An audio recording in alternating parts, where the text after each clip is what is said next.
All right. Thank you for joining us. We'll call the meeting to order. First item is to approve the agenda. I'll move, Mr. Chairman. All right. I'll second it. We have a motion and a second to approve the agenda. Any other discussion? All those in favor say aye. Aye. Opposed? Thank you. Next item is the minutes from May 26th.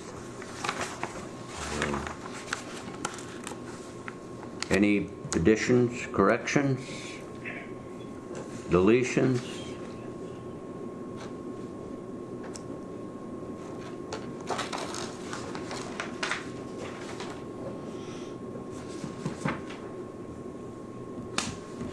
No, it's not.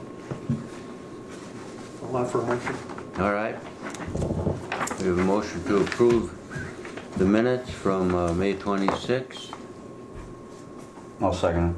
We have a second by Councillor Holden.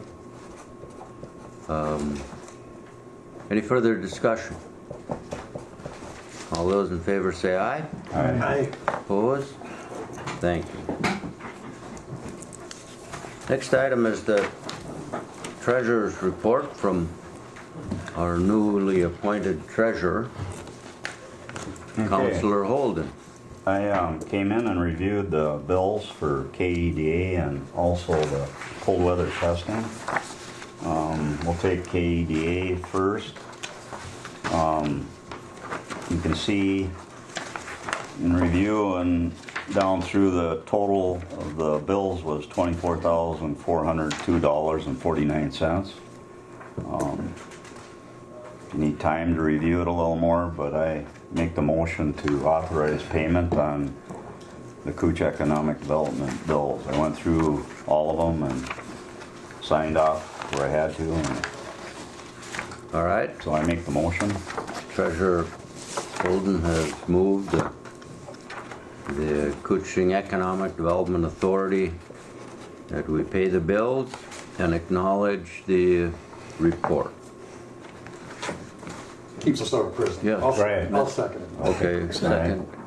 Mr. Chair, if I could note one thing, we did receive from the IRRB a notice that their auditors discovered some additional dollars that should be going to some of their other funders, including us in the Cushing County. So we received a windfall of $11,000, just over $11,000, and that will show up on next month's.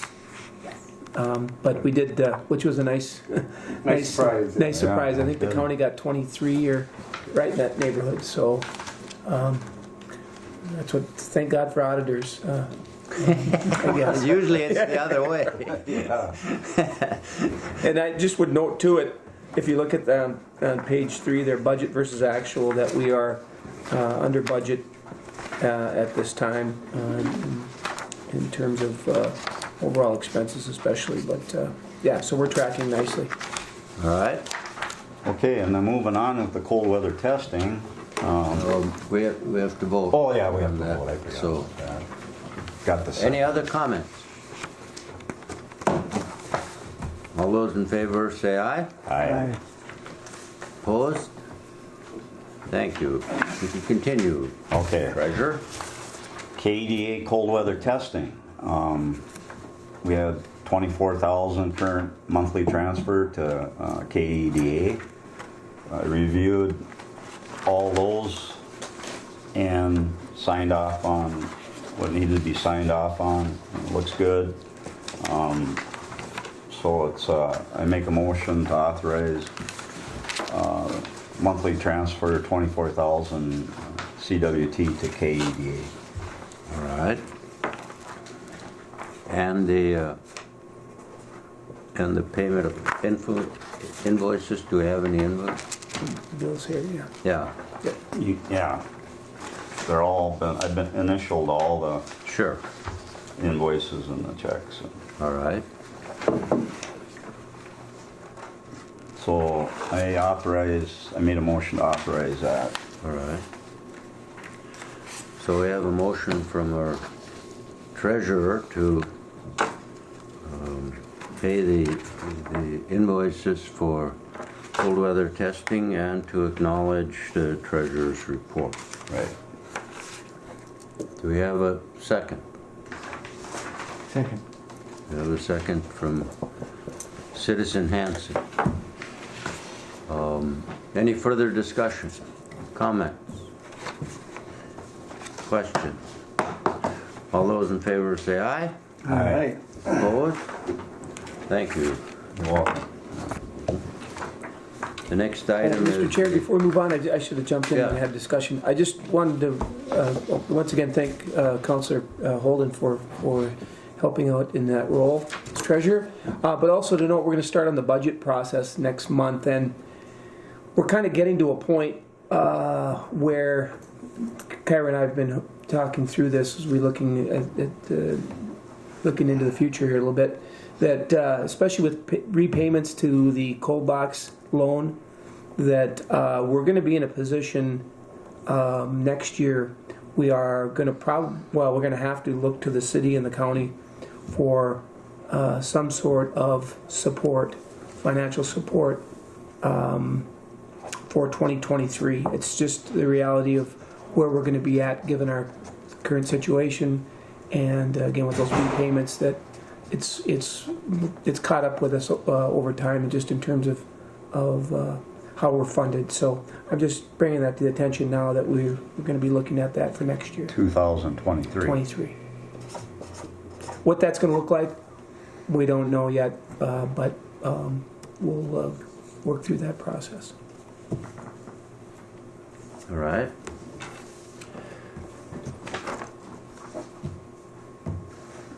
The next item is the SBDC update. Just a little review for businesses. So the Big Falls Hardware sold. It's now Big Falls Mercantile, and there's a new owner, Jocelyn Kirk. So she's still renting out the canoes and kayaks, has the rentals above there, and has been working on the store. And if you haven't been in there lately, she's doing a lot of different displays, and it really looks nice so far what she's done to it inside. So Good for her. That's Yeah. much needed. yes, yep, she's really excited about it and glad to be part of the community, and is looking forward to being in the community now. If we could get that restaurant going that we funded, Mr. Hanson, remember that? The food was good. It was. It's a didn't nice last stop long. too, a nice place to stop and have. Yep. Yeah. So, They don't want to sell it. and I don't know if I mentioned previously, but there's a new owner to City Cab as well, Randy Kennedy. So he's been there for probably a month or so now.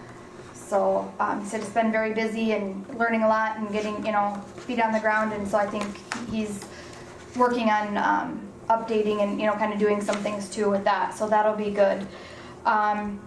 The Voyagers e-bike business, Dan Olson, he is in an ignition challenge from the PenFed Foundation for Veterans.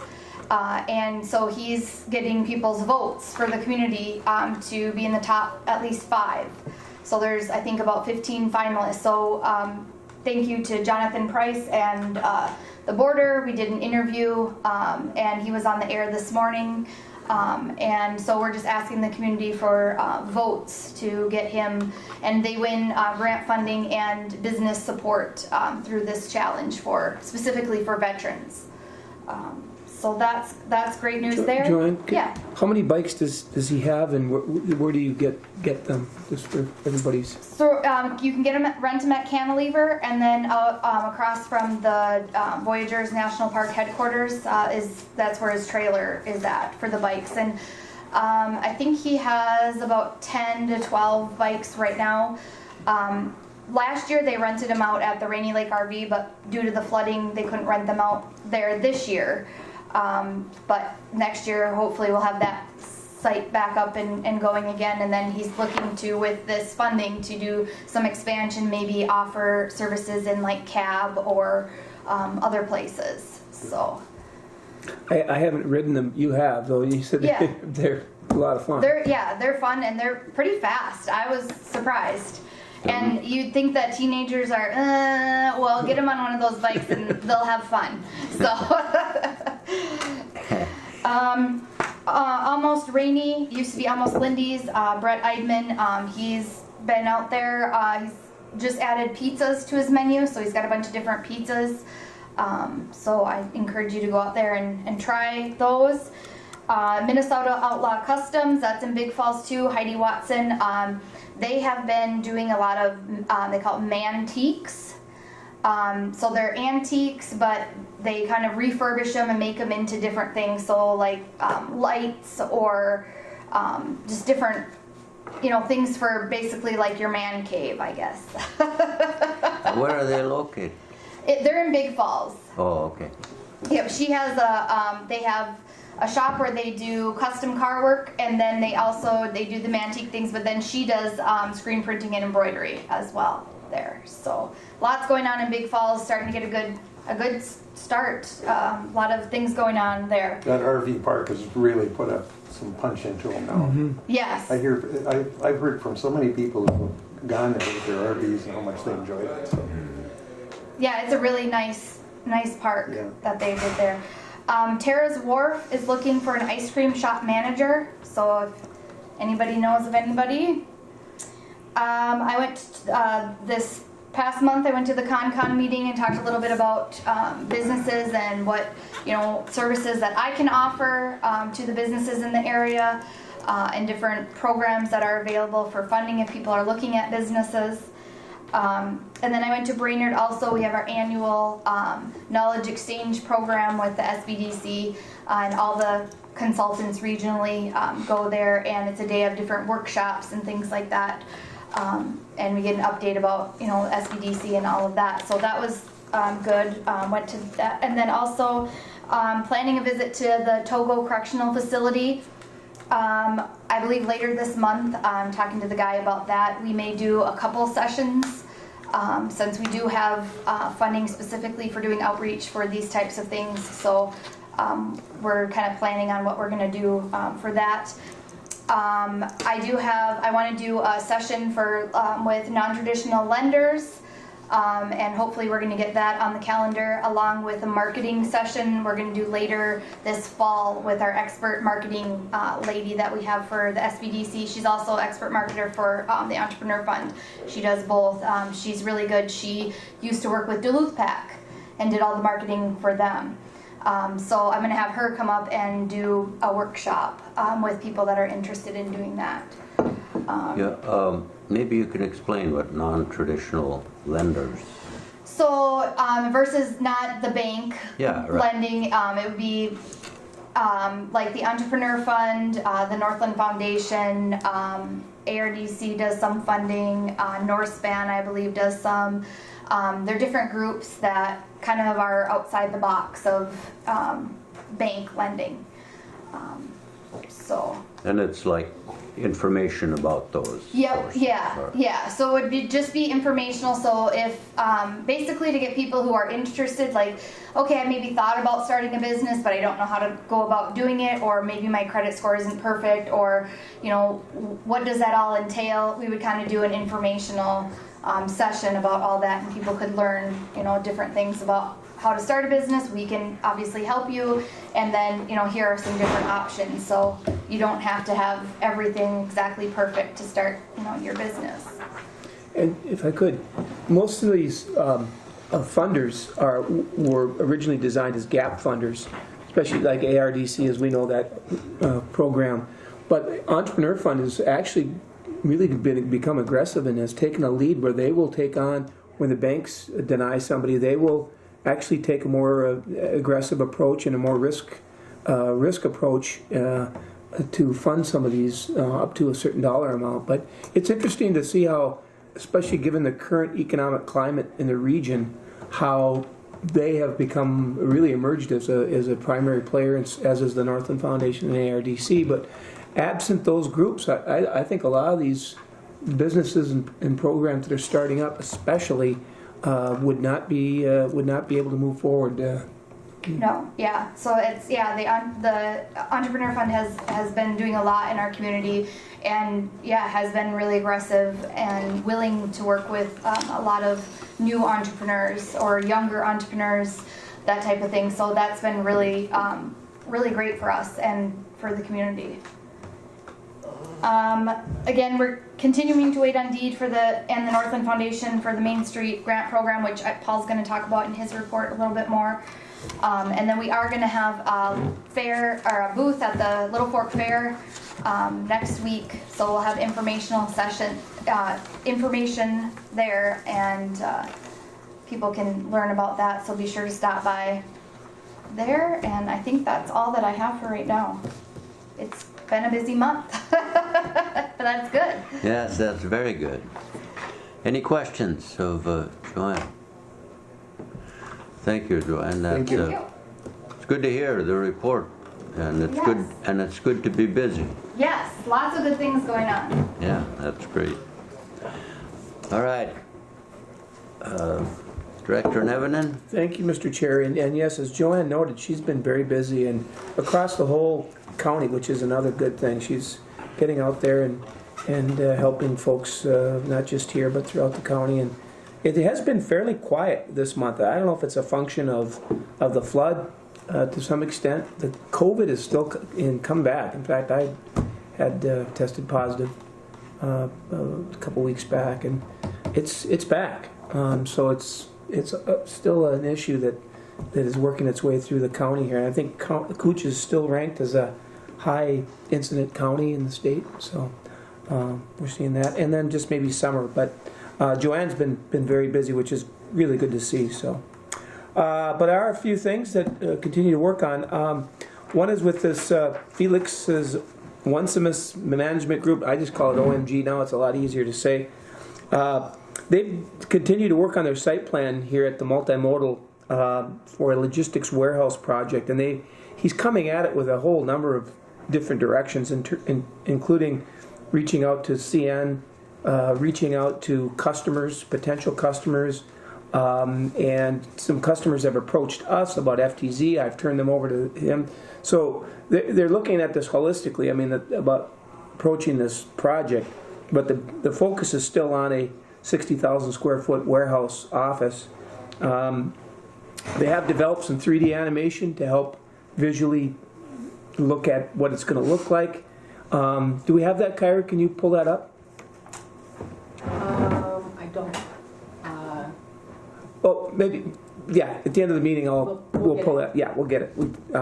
But they supplied a little snippet of 3D animation, basically showing how a rail car will come into the facility. It'll be offloaded, whether it's a container or a commodity. Then that will be put in a warehouse or transloaded back onto a truck. And it just helps visually. The question I asked Felix, and I appreciate this because it is technology that they're implementing. But I said, I want to know what's in those crates and in those containers and where they're going and where they're coming from. I think that's really for us in the city to make a determination about how we want to partner with these guys. Do they have enough customers to sustain this? Do they have the partnership with CN Rail, which is going to be critical? They've got MD&W on board, but all these pieces have to fall into place, which is why it's been a challenge to date for any activity there, because dealing with CN on intermodal traffic from West Coast of Canada, Prince Rupert to Chicago, intermodal trains do not want to stop. But their manifest trains, which are scheduled trains, they're not as timely, can stop.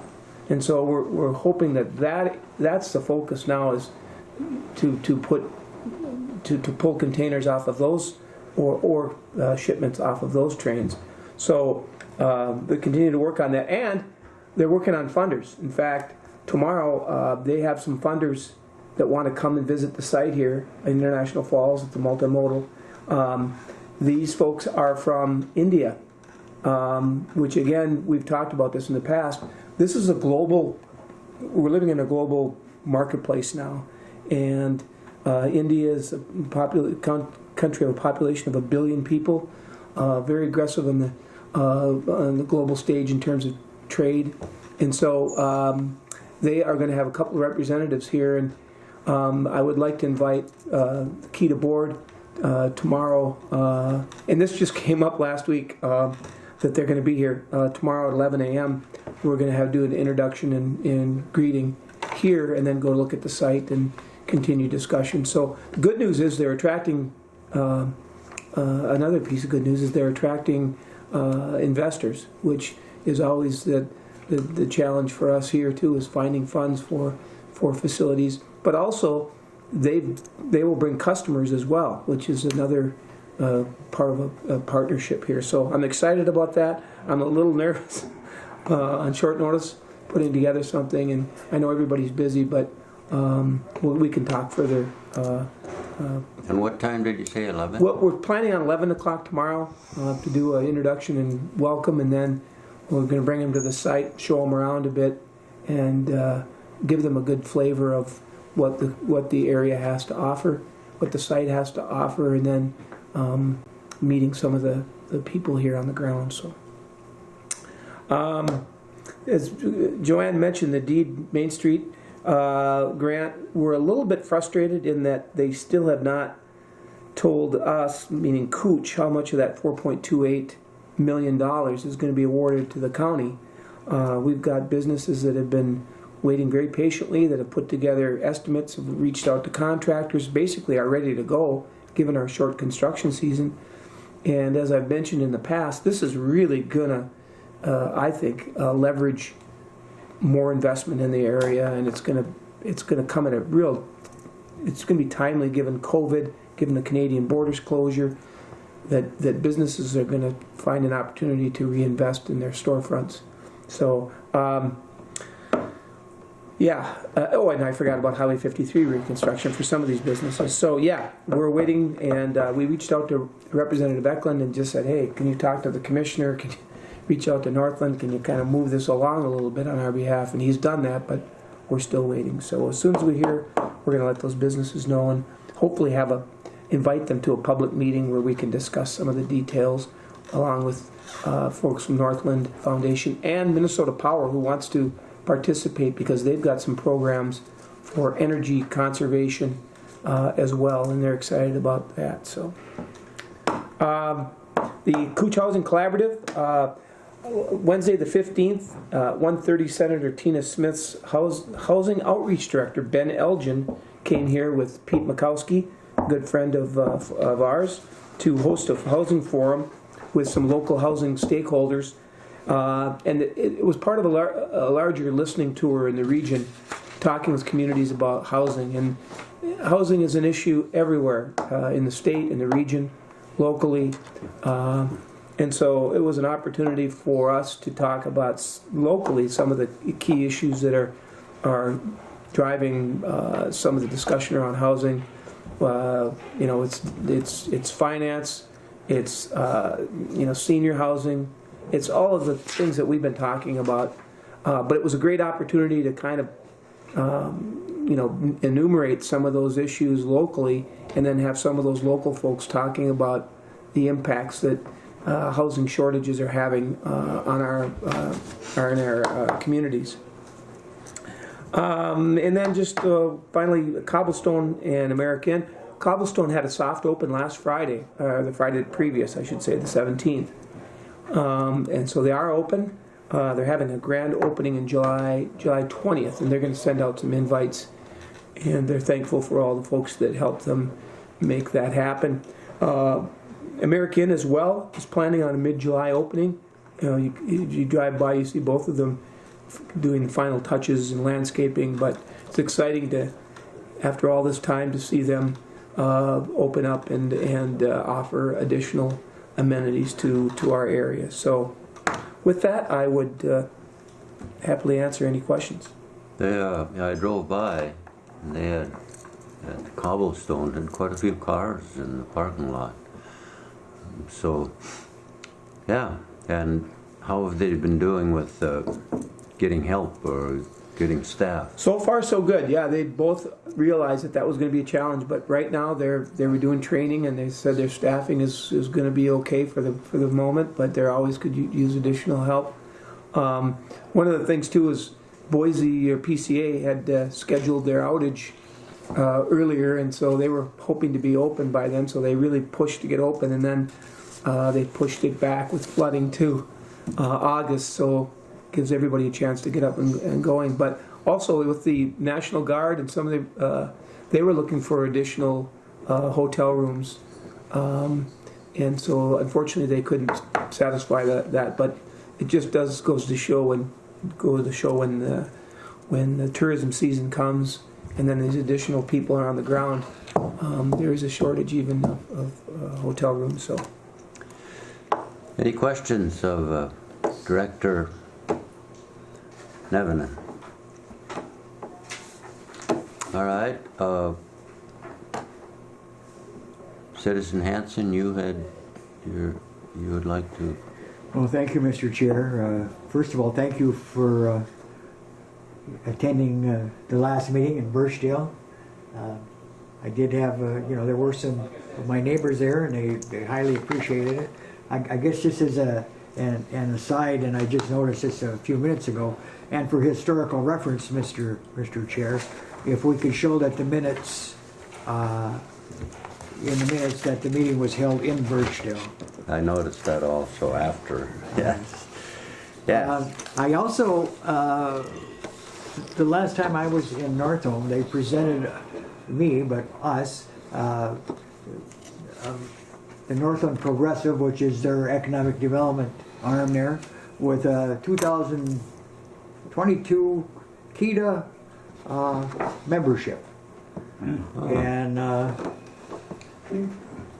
they remain very active, so we appreciate that. I hadn't heard a lot from Big Falls in the last few days. I did drive by there yesterday. It was pretty amazing, as you mentioned, how many people are in their campground. It is getting to be a destination. And on top of that, of course, how the rapids and the water's flowing right now, it's unique. Yeah. You can walk along a little walkway on the bridge, public walkway, and then there's a set of stairs down into the big granite rock that's right in the middle. I pulsed through on that rock, and you can just feel the whole earth shake. It's just amazing how much power is going right by you. And I don't know how many people realize that the opening on the north side was man-made, and that was done to produce electricity some years ago. So, and so they're talking about maybe there's a potential for to do something similar, but using technology today. So that's just kind of up in the air. In Little Fork, lots of stuff, Mr. Chair. It's 100th anniversary of the Northern Minnesota District Fair this year. All school reunion is going to be the same weekend, July 8th, 9th, and 10th. So, it takes a lot of planning and a lot of help. They're still waiting to hear if their LCMR request for ATV park makes it to the next round, and they should know by the end of July. Lofgren Park now is a dump station for campers, and they've done some site improvements. There's going to be a new lumber building right on Main Street, kind of across from the cafe and hardware store. It's going to be owned by Tom Junker. The Erickson family, Greg and Donna, that live in Little Fork, they purchased a food truck, and they are now going to have Erickson's Eatery on their food truck. There's a new business based in the LCM C building, Northwood Speech and Language Services by Christy Benedict. And the assisted living portion of the medical center is now 55 plus independent living apartments. So, they've worked hard to try to promote and to make sure that there's some housing for the seniors, so they just don't leave and have to go elsewhere. I didn't realize that they had assisted living at the care center there. Yep. Well, it's now 55 plus independent living apartments, so it's So, but it's not 55 apartments. no, 55 plus. age-wise. How many units? Or- I don't know. Okay. Yep, but yeah, that's certainly something I can find out. Another thing that I've been working with Paul on is Lake of the Woods has had a kerfuffle between the city and the county, something that would never happen here. No. And they've created their own economic development board. The county has, and they've hired a gentleman that used to be with the SBDC out of Bemidji. His name is Ryan Zimick, and we've had chats with him. And in the near future, we're going to sit down with him to see if there's any possibility of anything we can do in conjunction with each other, and maybe particularly around winter testing. And perhaps there's nothing, but we're going to get together and just have a general chat about what maybe potential is out there between the two counties. You know, there's the similarities just don't end. They have water too. So, you know, who knows how it's going to matriculate. Well, that would be one of the common things is the electrical or the electric cars. You know, in the stations, and we could work partnership with that. Well, we're going to sit down and explore just Sure. the initial ideas and just to see where it goes. Maybe nowhere, but who knows? Maybe one of these days the whole board will meet with their board and we can have those discussions.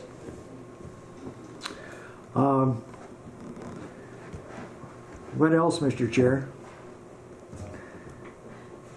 I have a card here that I'd like to have everybody sign and send to Terry.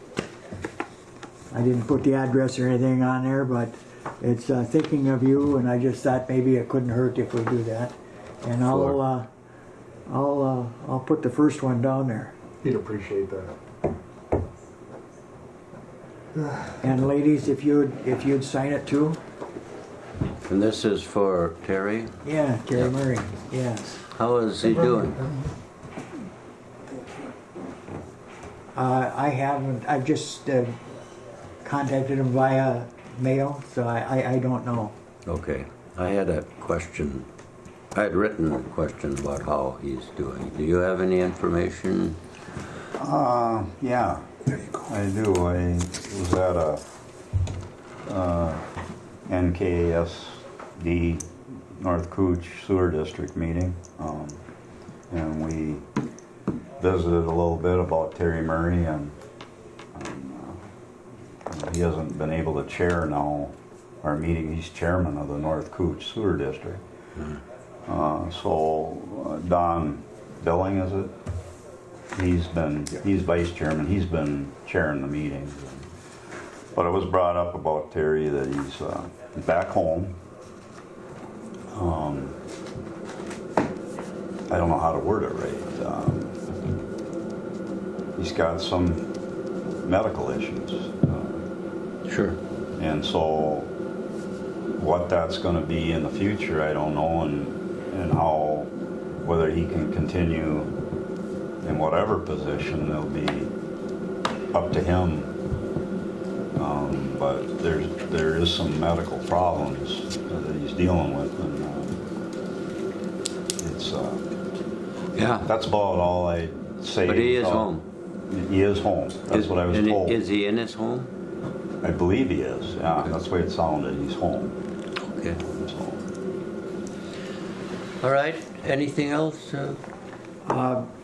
There is a slew of other things, Mr. Chair, but at my age, I don't remember. Well, you'll have about a month to remember. And we'll look forward to it. And I'll make notes. And we will look forward to it next meeting. Thank you. Any other city, county? Wade? Yes, Mr. Chair. Yes. I attended a building community meeting in Northville last week, and there are a couple of things that they were working on. They are still working on trying to get some child care to help with the people either going to work or going to school. That is progressing quite slow. They are moving on that also, the new restaurant in Northome is scheduled to open. A young couple purchased it from Gordon's, and they've done almost a complete overhaul of the inside, I guess. They've been working at it for about 3 months now, and that is scheduled to open. And I should be like Mike and get a better crib sheet, because I think I had one more issue on there, or thing on there, but I don't remember at this moment. Okay. Anything else, Commissioner Scully? Let's see here, campground, oh yes, also on in Bartlett Lake on the campground, they are working to improve that and hopefully get, at some point, showers and update that park out there. And I think that is it, Mr. Chair. All right, thank you. Any questions of Commissioner Scully? I don't, but I appreciate his presence, but I do have one more thing to add, if you would allow Okay. it, Mr. Chair. Yeah. For some time, Joan Nelson, the executive secretary and clerk in Big Falls, has been my backup. And she has gone to work for the auditors in the auditor's office at the courthouse. Yep. And I'm sure, based on her past experiences, she's going to be great there. So I've looked around and asked a couple folks if they'd be interested. And I don't know if this needs board approval or not, but Sonia Pelland, the city clerk and the boss of all the counselors in Little Fork, has agreed to be my backup. And what I'm going to do, I don't know if we need a motion for that, but I'm going to invite her to the next meeting so that everybody gets a chance to meet her. We will need a motion. Would you like that now, or would you like us to meet her? Now would be fine if it's okay with you, Mr. Chair. All right. I'll entertain a motion for the... Almost. All right. We have a motion by Doyle, second. Commissioner Pavlik. Commissioner Scully has seconded.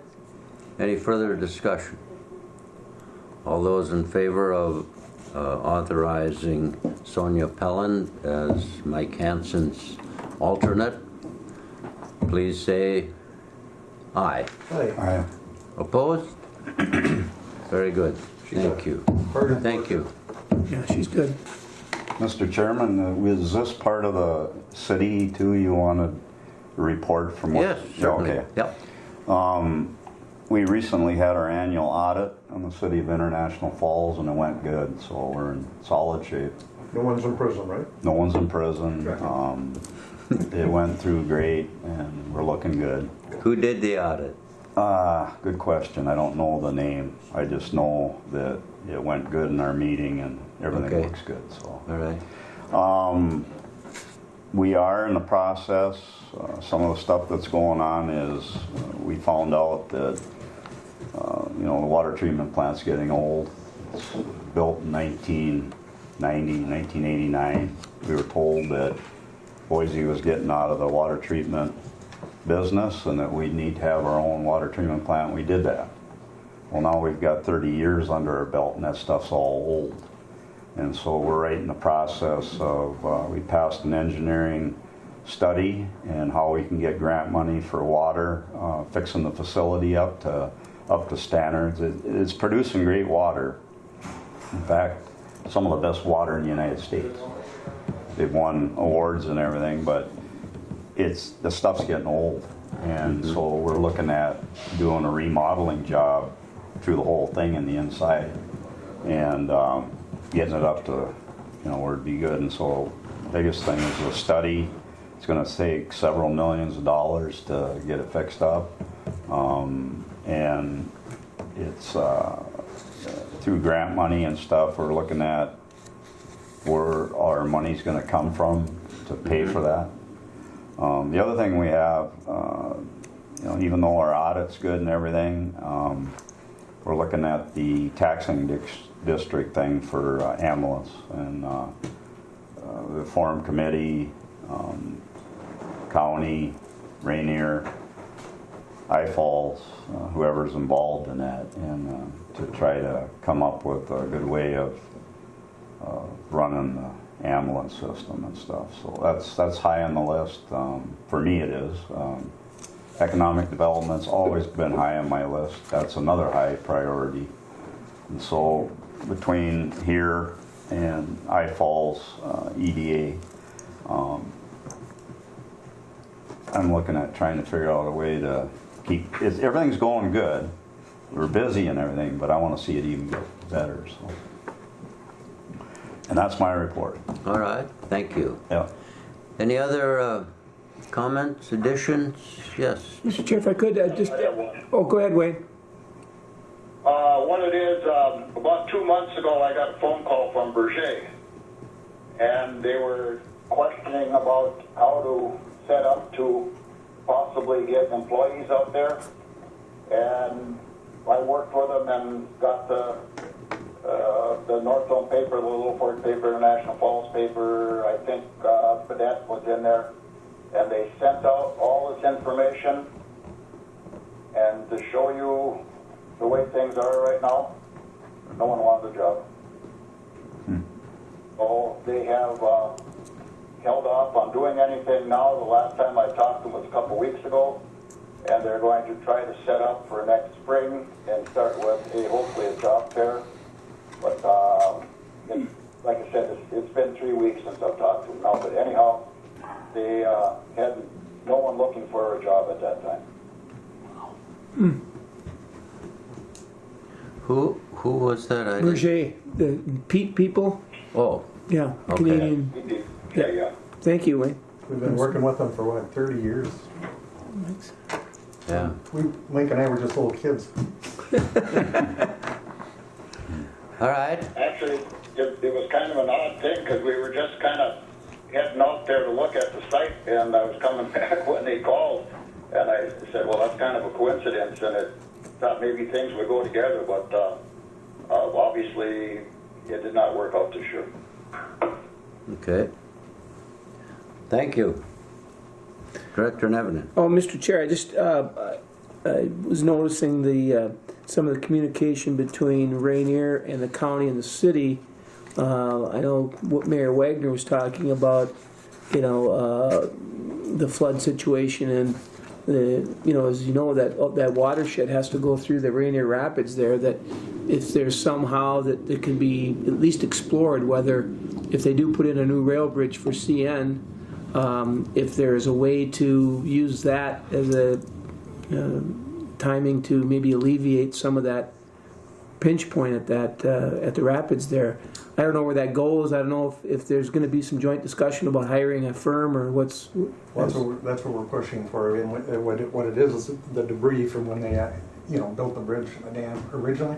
They just left it right there. Well, that creates problems for getting water to move. Yeah. And you can see it real well in the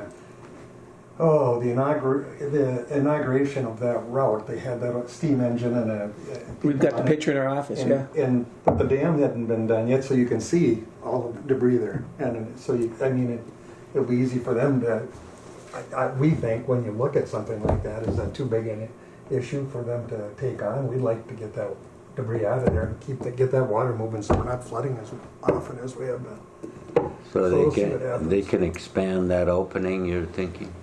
Well, it's not so much expanding it, it's just getting, all that debris is there, and that's a break on the water. The water's got to go around it, and Okay. the volume is way down compared to what it would be if the debris was gone.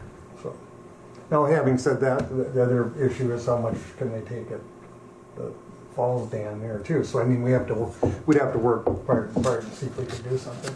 But anyway, I appreciate Mayor Wagner. He saw that and he was absolutely right. He took me up and showed me. So we'll see what happens. Anyway, we're gonna bring the issue up. That's for sure. I know it's been reported, of course, that we've had state representatives, we've had our federal delegation here looking at the flood damage. I don't know what kind of in the aftermath of that, if there's going to be any programs available to homeowners or businesses that have been affected, but I would think that there's going to be something coming, but I don't know the process. Well, the 1950 was the largest flood we ever had until now, but there was none until 1950, and now look, we've had three major Yeah. events here Yeah. in the past 15 years. I Yeah. guess so. It's coming more often for some reason. Yeah. So that's why I think we're all trying to think, what can we do to Sure. help alleviate Yeah. some of this? Hundreds and hundreds of thousands of dollars again. Oh, man. Yeah. Not just here, I mean, but Badette. Yeah. They've had properties on Lake of the Woods. Captogaman, Capitol Lake, Ash River. thank you. Anything else, Director Nevin? No, that's it, thank you, Mr. All Chair. right. Do we have any other comments? All right, let's look at the next meeting date.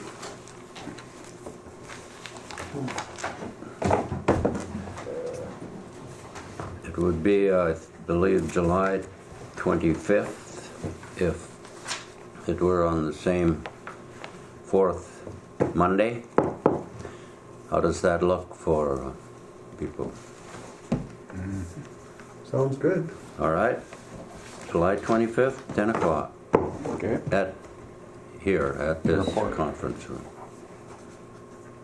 If there's not anything else, thank you very much for your attendance. Thank you, Commissioner Scully. Thank you from the border. And the meeting's adjourned. Thank you, Mr. Chair.